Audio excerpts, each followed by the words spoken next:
بسم اللہ الرحمن الرحیم۔ محترم ناظرین و سامعین، السلام علیکم ورحمۃ اللہ۔ امید ہے کہ آپ سب خیریت سے ہوں گے۔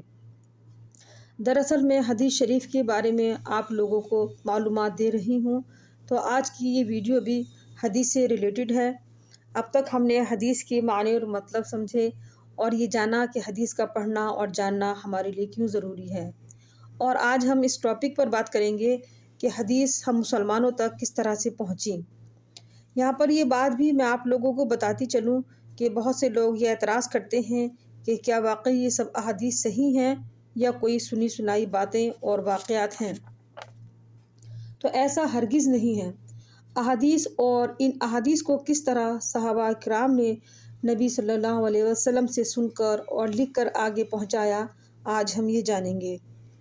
صحابہ کرام فرماتے تھے کہ جب ہم آپ صلی اللہ علیہ وسلم کی مجلس میں ہوتے تو اس قدر ساکت اور خاموش ہوتے کہ بسا اوقات پرندے ہمارے سروں پر آ کر بیٹھ جاتے اور ہمیں احساس تک نہ ہوتا تھا، جبکہ وہاں نہ کوئی گدا یا کوئی کارپیٹ بچھا ہوتا تھا، وہ تو محض کنکری اور مٹی کی جگہ تھی، مگر اصحاب کا جذبہ اور محبت رسول کا یہ عالم تھا۔ بس انہیں آپ صلی اللہ علیہ وسلم کی باتیں اتنے دھیان اور شوق سے سننی تھیں اور کسی چیز کی پرواہ نہ تھی۔ اصحاب صحابہ کی جمع ہے۔ صحابہ کے معنی ہوتے ہیں نبی صلی اللہ علیہ وسلم کے وہ ساتھی جو آپ کی زندگی میں آپ کے ساتھ رہے۔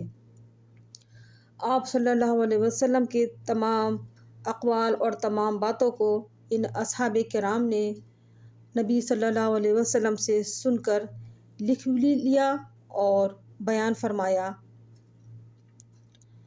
اس وقت کچھ صحابی تو نبی صلی اللہ علیہ وسلم کی مجلس میں بیٹھ کر غور سے آپ کی باتیں سنا کرتے تھے اور کچھ لکھ لیا کرتے تھے۔ اس وقت کاغذ تو نہ تھا، وہ لوگ چمڑے پہ لکھا کرتے تھے۔ آپ صلی اللہ علیہ وسلم کے ایک صحابی جن کا نام عبداللہ بن عمرو بن عاص تھا، جو کہ فاتح مصر بھی تھے، آپ صلی اللہ علیہ وسلم کی مجلس میں بیٹھ کر سب کچھ لکھتے جاتے تھے۔ کچھ لوگوں نے ان پر یہ اعتراض کیا کہ حضور صلی اللہ علیہ وسلم بھی انسان ہیں، کبھی آپ خوش ہوتے ہیں، کبھی ناراضگی میں ہوتے ہیں، تو کبھی غضبناک ہوتے ہیں، اور تم ان کی ہر بات لکھتے جاتے ہو، یہ ٹھیک نہیں ہے۔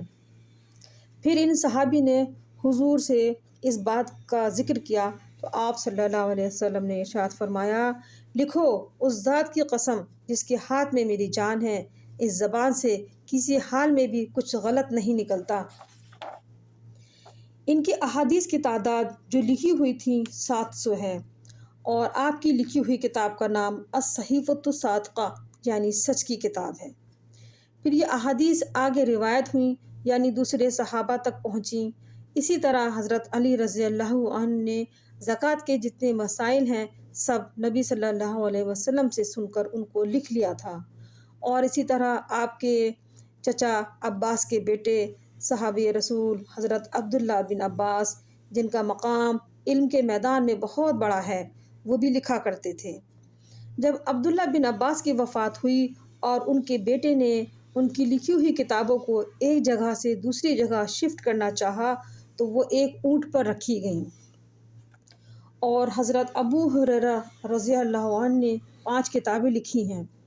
جو لوگ اپنے دلوں میں یہ غلط فہمی رکھتے ہیں کہ اتنے سالوں تک آخر سب حدیثیں ہم تک صحیح حالت میں کیسے پہنچ سکتی ہیں، تو اس کی دلیل آج بھی موجود ہے، اس کا ثبوت آج بھی قائم ہے۔ وہ خط جو آپ صلی اللہ علیہ وسلم نے اس وقت کے بادشاہ ہرقل کو لکھوا کر بھیجا تھا، وہ آج بھی ترکی کے استنبول میوزیم میں چمڑے پر لکھا ہوا موجود ہے، اور اس پر وہی احادیث لکھی ہوئی ہیں، وہی ہدایت کی نصیحت کی باتیں لکھی ہوئی ہیں جو کہ بخاری شریف کی حدیث میں موجود ہیں۔ اسی طرح صحابہ کے بعد تابعین کہتے ہیں وہ لوگ جنہوں نے صحابہ کرام کو اپنی آنکھوں سے دیکھا، ان کے ساتھ وقت گزارا ہو، اور پھر تبع تابعین، یہ ان لوگوں کے لیے بولا جاتا ہے جنہوں نے تابعین کا دور دیکھا ہو۔ ان سب کے ذریعے سینہ بسینہ اور تحریری شکل دونوں کے ذریعے ہوتی ہوئی ہمارے بزرگوں تک پہنچیں، اور انہوں نے ان تمام احادیث کو کتابوں کی شکل میں تیار کیا اور ان کو ترتیب سے لکھا۔ احادیث ہم تک کیسے پہنچیں، یہ بات اب آپ سب کو اچھی طرح سمجھ میں آ گئی ہوگی۔